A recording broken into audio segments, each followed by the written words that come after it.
We got a breaking news report coming here on the Bulls Report as the Bulls are making it their top priority this offseason to trade Zach LaVine. What's going on, everybody? My name is Patrick Siepman, and welcome in. We're going to be diving into this report around from Casey Johnson around Zach LaVine, as it's looking like he finally will be dealt from the Chicago Bulls. But before we dive into it, I want to get you guys involved in on today's show. Should the Bulls trade Zach LaVine? Give me a T for trade if you think they should, or give me a P for pass if you think they should not. Curious to see what the Bulls fans have to say. But let's dive right into the report from Casey Johnson, who works with NBC Sports Chicago, as he says multiple outlets, including NBC Sports Chicago, have reported that management's main offseason priority is trading LaVine. At first, a prevailing line of thinking emerged that LaVine, especially with so much money remaining on his deal, would have to show teams that he's healthy in order to be traded.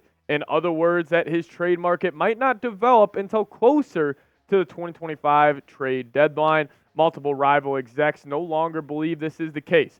Playoffs and playoff failures can change rival franchises' thinkings. And listen, I've been in this camp for a while. I think the Bulls need to move off Zach LaVine, and I wouldn't wait until next year's trade deadline. If you have an opportunity with a potential contending team hitting up your phone saying, hey, we'll give you a first-round pick or 2 seconds for Zach LaVine, I am all in on that because I think the number one priority, like Casey Johnson was saying, for the Chicago Bulls should be moving off Zach LaVine for a multiple of reasons.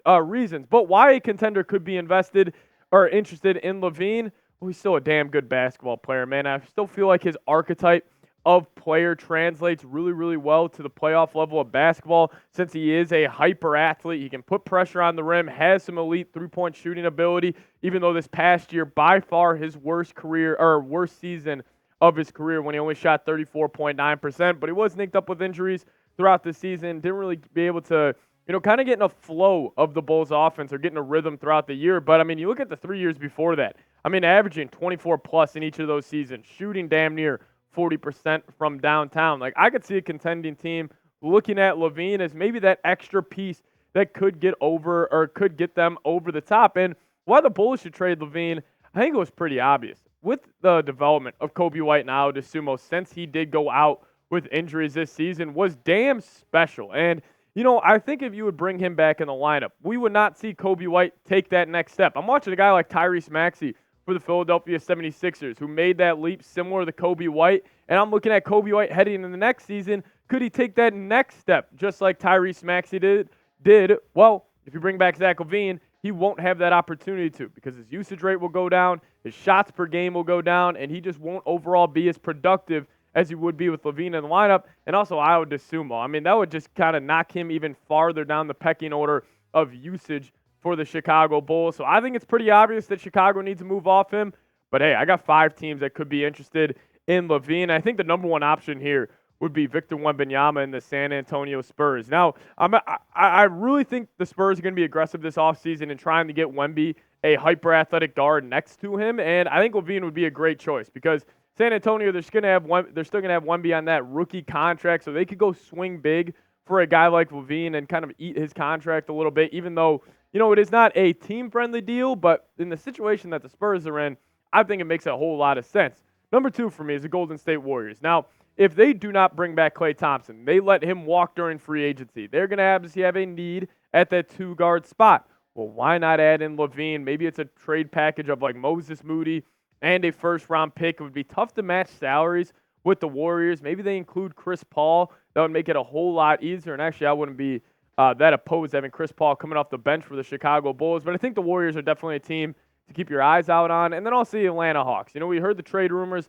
already starting to swirl around Trae Young this offseason. So, I think the Atlanta Hawks could be a really kind of sneaky choice to trade for Zach LaVine. I don't know if it would be involved in a Trae Young trade, but definitely Atlanta, they're going to try to reset the roster after multiple years of not making the playoffs, but they pretty good roster around Trae Young and DeJounte Murray. So keep your eyes out on them. I think these 3 teams are no doubt the top 3 in terms of trade destinations for Zach LaVine. I'll get to the other 2 here in a second, but first off, I do want to give a big-time shout-out to PrizePicks. If you guys download the PrizePicks app and use promo code CLNS, we're going to match your first deposit up to $100. Now, what is PrizePicks? Well, it's daily fantasy sports made easy. And how do you play? You select a lineup of 2 to 6 players, and you're going to choose more than or less than on their stat projections, and you guys can start seeing the cash roll in today. This is an example of a lineup I have used in the past. All you do, you take the point total on a guy like Derek White, choose more than or less than, and they also have great deals. Like you see on screen right now, they had a deal going on this Monday for Brandon Ingram where they dropped his points down to 16.5. Well, I took advantage of that and chose the more. Then you can also combine points, rebounds, and assists like you see at the bottom for my man Jason Tatum. But hey, whether you guys want to, fade a lineup like that or ride with a lineup like that, I just suggest you guys do it at PrizePicks. So download the PrizePicks app, use that promo code CLNS. You guys will get a first deposit match up to $100. Pick more, pick less. It is PrizePicks, daily fantasy sports made easy. Now, another team that could be in the Zach LaVine sweepstakes is the Miami Heat. So the Heat, they were rumored over the past couple of off seasons and trade deadlines that they could be interested in the hyper-athletic guard, and I think it makes a lot of sense because just watching this Heat-Celtics series going on right now, there is such a talent gap between the two ball clubs. Obviously, with Miami not having Jimmy Butler plays a big factor into that, but they need that extra gear. They need that extra juice if Miami finally wants to make an NBA Finals with this core. Well, LaVine would be that choice. Maybe it's a package of Tyler Hero and a first-round pick gets the deal done.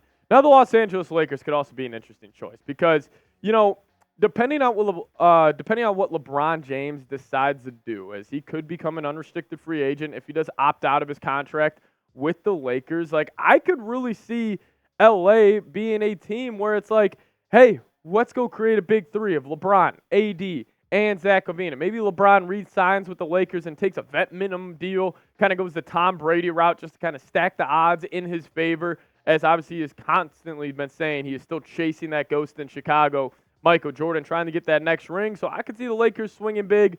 It's kind of been in their MO over the past, honestly, 30 seasons since they have been, a ball club there. So these 5 teams, keep your eyes on if a Zach LaVine trade is going to go down. It will be with one of those 5 teams. So coming up next, I got my top Bulls trade target for this offseason. He does play the center position, so make sure you guys stay tuned for that. But want to get you guys involved here. What team do you think is most likely to trade for Zach LaVine? If you think it's the Spurs, Hawks, Heat, whoever it may be, let me know your thoughts down below. Maybe it's a team I did not list, and maybe it's a team I'm sleeping on. You guys drop a name down in the comment section. So a player I want the Bulls to trade for this offseason. This guy right here, Mitchell Robinson. I know you're going to say, hey, the stats aren't blowing you away. 5.8 points per game, 8.7 rebounds, averaging a half assist. But he is one of the best defensive centers we have in the league. And I know it's kind of rich coming off the, collapse that the Knicks had against the Sixers last night when Tyrese Maxey pump faked them, stepped in, got the 1-3, and it was just a terrible foul by Mitchell Robinson. But, overall this season, he is one of the best defensive centers in the league. Elite at protecting the rim, elite in that drop coverage, really long arms, can contest the pull-up jumpers while protecting the rim at the same time. And it just gets me to this, the Bulls need that style of center if they want to be successful. I think when you have guards like Ayo, like Kobe White, who are so good at beating other opposing guards off the dribble and creating the defense to fall in rotation, having that lob threat and just overall a guy on that side of the floor who can, finish better at the rim than a guy like Nikola Vucevic, I think is huge for Chicago. So that archetype of center, of that rim protection, rim running guy, I think that's a style of center the Bulls need to shift to.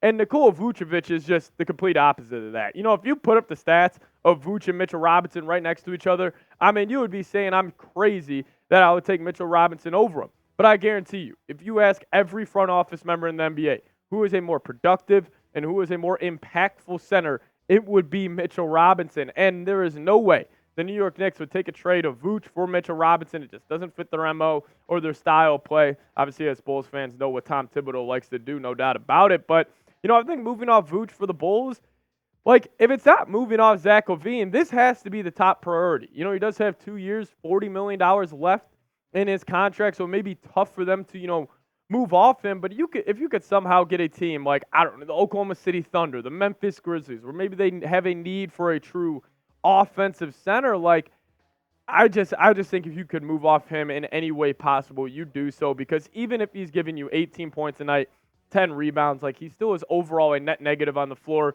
because he takes a lot of bad shots. I hate his top of the key threes. He is a terrible defender. I mean, the amount of times an opposing guard was coming off the screen this season and they see Vooch and drop coverage, he can't contest a pull-up jump shot, and he can't contest a lob over the top because that's just not who he is. We've seen it over the past couple of years, and just thinking back to that Vooch Magic trade, man, I mean, the Magic already have 2 playoff wins this season against the Cavs. I mean, I am sure they are thrilled about making that trade where they got 2 first-round picks for Chicago for Nikola Vucevic. I just still can't believe that was a trade that went down. It's funny, at the time, I absolutely loved it, but right now, it's just one of the worst moves in Bulls franchise history. But let me know, will the Bulls be able to move off Nikola Vucevic? I'm probably typing my N's for no's on this one, but hey, maybe you're a little more optimistic than I am. Give me a Y for yes or an N for no on your thoughts if the Bulls will be able to move off Vooch. And if we get any more updates around LaVine, Vooch, whatever it may be, I will be your go-to YouTube channel for the latest around the Chicago Bulls. So hit that subscribe button, lock us in, and we'll see you guys next time. Go Bulls.